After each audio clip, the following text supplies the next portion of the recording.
আসসালামু আলাইকুম ভিউয়ার্স। আমি কনক চৌধুরী আর আপনারা দেখছেন আমার ইউটিউব চ্যানেল কনক চৌধুরী।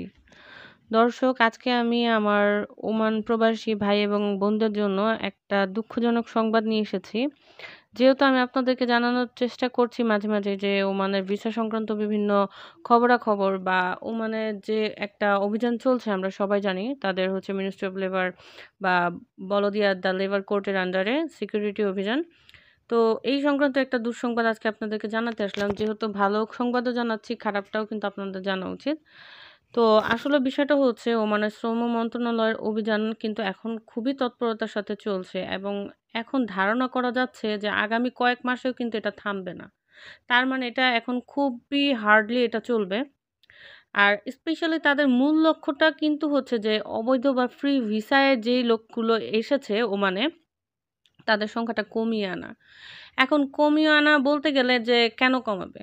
এখন এর মধ্যে অনেকগুলো কারণও আছে যেটা আমি এর আগে আমার ভিডিওতে জানিয়েছি। এখন আপনাদের একটু হিন্টস দিয়ে দেই যে অনেকেই কিন্তু দেখা যাচ্ছে ওমানে এসে অনেক ধরনের অবৈধ কাজে জড়িয়ে যাচ্ছে।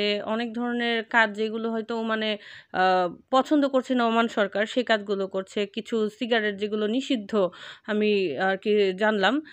সেই ধরনের আরকি সিগারেটগুলাও দেখা যাচ্ছে অবৈধভাবে আনছে। এছাড়াও আরো অনেক ধরনের আরকি অবৈধ কাজ যেগুলো ওমান সরকার আরকি পছন্দ করে না, সেই ধরনের কাজগুলো তারা করছে। এখন এর মধ্যে আরো একটা কারণ হচ্ছে যে আপনার যারা বৈধভাবে ওমানে আছে এবং ব্যবসা-বাণিজ্য করছে, তারা বিনিয়োগ করছে, তাদের কর্মীদেরকে সুষ্ঠুভাবে কাজের সুযোগও করে দেওয়া। কেননা যারা অবৈধভাবে যাচ্ছে, পেপার ঠিক নাই, আরবাবের ঠিক নাই, হ্যাঁ? এক আরবাবের হয়ে এসে অন্য কাজ করছে, এক পেশার কাজ অন্য পেশায় করছে, পতাকা ঠিক নাই। এ ধরনের মানুষগুলা দিব্যি কাজ করে বেড়াচ্ছে আর যারা বৈধভাবে আছে, তারা দেখা যাচ্ছে হয়তো বসে আছে, বেকার দিন স্পেন্ড করছে। তো এরকম বিভিন্ন অসামঞ্জস্যতাকে সামঞ্জস্যে আনাই হচ্ছে এই অভিযানের কাজ। এবং ব্যাপারটা হচ্ছে যে এখন বর্তমান যে ওমানের পরিস্থিতি, অভিযানটা কিন্তু প্রতিনিয়তই চলমান। একদম হার্ড অ্যান্ড সোল এটা কিন্তু চলছে। আর এর মধ্যে আপনার ওমানের শ্রম আইন লঙ্ঘনের অভিযোগে কিন্তু অন্তত পক্ষে ৫৮ জন প্রবাসী গ্রেফতার হয়েছে। যেটা হচ্ছে শ্রম মন্ত্রণালয়ের যৌথ অভিযানে দুকুম অঞ্চল থেকে প্রায় আপনার ৫৬ জন এবং উত্তর আল বাতানাতে কোস্ট গার্ড পুলিশের হাতে আরও ২ জন প্রবাসী গ্রেফতার। শ্রম আইন মন্ত্রণালয়ের বিবৃতিতে এমনও বলা হয়েছে যে আল দাখিলিয়া শ্রম কল্যাণ বিভাগের সহযোগিতা দুকুম অঞ্চলের বেশ কিছু বেসরকারি খাতের প্রতিষ্ঠান এবং প্রবাসী শ্রমিক যাতায়াতে তাদের অভিযান পরিচালনা কিন্তু করেছে। এবং অপর এক অভিযানে যেটা হচ্ছে তারা আরেকটা অভিযান যে চালিয়েছে এটা ছিল সমুদ্র পথে ১৮ জন প্রবাসীকে মাছ ধরার নৌকায় করে অবৈধভাবে পাচারের জন্য যখন নিয়ে যাচ্ছিল ওই সময় কিন্তু ২ জন প্রবাসীকে আপনার কোস্ট গার্ড পুলিশ তাদের হেফাজতে নেয়। তাদের বিরুদ্ধে আবার ওমানি শ্রম আইন এবং অনিবাসী আবাসনের ব্যবস্থা নেওয়া হয়েছে। এবং এখানকার পুলিশরা এটাও অনুমান করে নিয়েছে যে গ্রেফতার করা যে ব্যক্তিরা তারা হচ্ছে এশীয় নাগরিক এবং এটাই হচ্ছে রয়্যাল ওমান নিশ্চিত করেছে। তাহলে বুঝেন যে এখন শ্রম আইন লঙ্ঘন রোধের জন্য মাঠ পর্যায়ে বিভিন্ন ধরনের বড় বড় অভিযানে কিন্তু অলরেডি ওমান নেমে গেছে। এবং এখন সবচেয়ে মানে টেনশনের বিষয় হচ্ছে আমাদের যে সকল ভাইয়ারা বা আপুরা ফ্রি বা অবৈধ ভিসায় হচ্ছে ওখানে গিয়েছেন, আপনাদের কিন্তু একটু সতর্কভাবে একটু সাবধানে কিন্তু চলাফেরা করতে হবে। আপনার কি বলবো বিভিন্ন অঞ্চলে তারা নিয়ম করেই হচ্ছে এখন তল্লাশি চালাচ্ছে এবং আরও কি ২-৪ মাস হয়তোবা তল্লাশি চলবে এবং এটা কিন্তু ওমানের শ্রম মন্ত্রণালয়ের আন্ডারেই হচ্ছে। এসব অভিযানে হাজার হাজার প্রবাসীরা গ্রেফতার হচ্ছে এবং আতঙ্কিত হওয়ার জন্য মানে আতঙ্কে তারা হচ্ছে বাংলাদেশ সহ বিভিন্ন প্রবাসীরা কিন্তু পালিয়ে থেকে নিজেদেরকে বাঁচানোর চেষ্টা করছে যেন তারা ধরা না পড়ে যায়।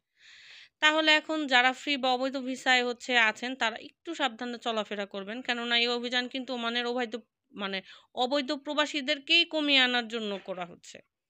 আমি জানি না আমি আপনাদেরকে বুঝাতে পারছি কিনা। তার মানে আমাদের যে সকল ভাইয়া এবং আপুরা অবৈধভাবে আছি বা ফ্রি ভিসায় আছি এবং কাগজপত্র ঠিক নাই, পতাকা ঠিক নাই, তারা একটু সাবধানে চলাচল করব। পসিবল হলে আমরা কিন্তু আমাদের কাগজপত্রগুলো ঠিক করে নিব। ঠিক আছে? যেই পেশায় গিয়েছি ওই পেশারই কোনো একটা কাজে ইনভলভ হব।